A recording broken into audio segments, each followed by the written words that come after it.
آج ہم اس ویڈیو میں امام ابو حنیفہ رحمۃ اللہ علیہ کے بارے میں معلومات حاصل کریں گے۔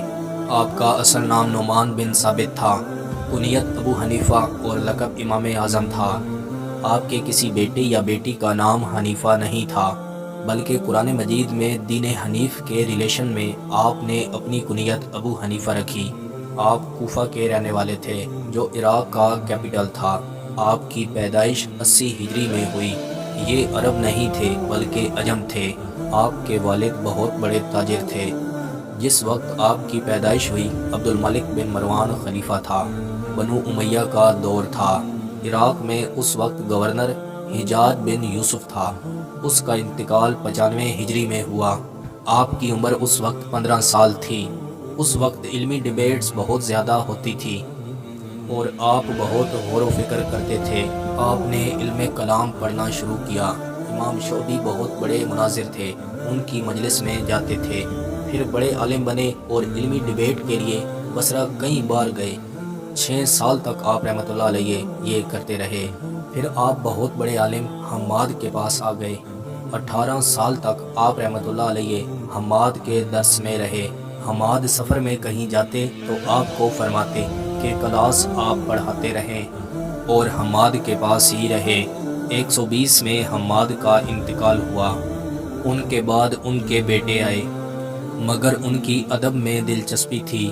پھر آپ رحمۃ اللہ علیہ آئے اور اس وقت آپ کی عمر 40 سال تھی اور یہاں سے 30 سال کے لیے علمی سفر شروع ہو گیا۔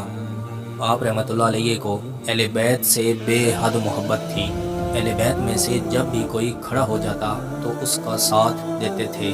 زید بن علی بن حسین رضی اللہ تعالی عنہ نے جب خروج کیا تو امام ابو حنیفہ نے انہی کا ساتھ دیا۔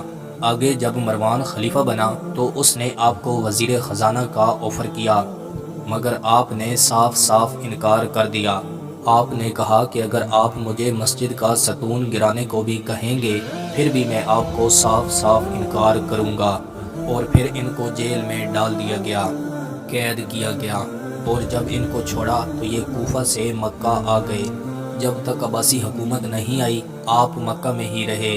یہ زمانہ 128 سے 132 تک کا ہے، اور مکہ میں امام محمد باقر سے علم سیکھا اور ان کے بیٹے امام جعفر صادق سے بھی علم سیکھا۔ جب عباسی خلافت قائم ہوئی تو امام ابو حنیفہ کوفہ آئے۔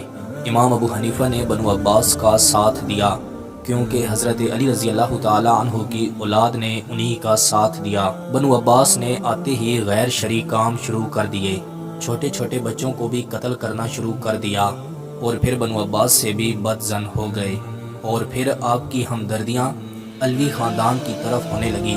حضرت حسن رضی اللہ تعالی عنہ کی اولاد میں سے 2 اہم پرسنالٹیز سامنے آئی۔ ایک محمد بن عبداللہ نفس زکیہ کے نام سے جانے جاتے تھے، جو ابو جعفر منصور کے دور میں اٹھے۔ منصور نے ان کو اور ان کے بھائی ابراہیم کو قتل کروا دیا۔ امام ابو حنیفہ نے ان دونوں کی ہیلپ کی اور ساتھ دیا۔ امام ابو حنیفہ ابو جعفر منصور کے خلاف تھے، غلط کو غلط کہتے تھے۔ امام ابو حنیفہ کی فین فالوئنگ بہت زیادہ تھی۔ منصور نے ان کو اپنے دربار میں بلایا اور آفر دی کہ ہم آپ کو چیف جسٹس بنا دیتے ہیں۔ امام ابو حنیفہ نے انکار کر دیا، اور پھر ابو جعفر منصور نے امام ابو حنیفہ کو قید میں ڈال دیا۔ 4 سال تک آپ قید میں رہے اور اسی قید خانے میں آپ کا انتقال ہوا۔ آپ کا جنازہ بہت بڑا تھا۔ آپ کے 2 بڑے شاگرد تھے، ایک کا نام امام ابو یوسف تھا اور ایک کا نام امام محمد۔ 1000 کے قریب آپ کے شاگرد تیار ہوئے۔ 50 کے قریب ایسے شاگرد تھے جو بنو عباس میں چیف جسٹس لگے تھے۔ آپ نے 30 سال میں 83,000 مسئلے کو ڈسکس کیا۔ آپ بہت سخی تھے۔ میں امید کرتا ہوں کہ آپ کو یہ ویڈیو پسند آئی ہوگی۔ مزید ایسی ویڈیو دیکھنے کے لیے ہماری YouTube چینل کا وزٹ کریں، دوستوں کے ساتھ شیئر کریں، کومنٹس میں اپنی رائے کا اظہار ضرور دیں۔ ملتے ہیں انشاءاللہ اگلی ویڈیو میں۔ اللہ حافظ۔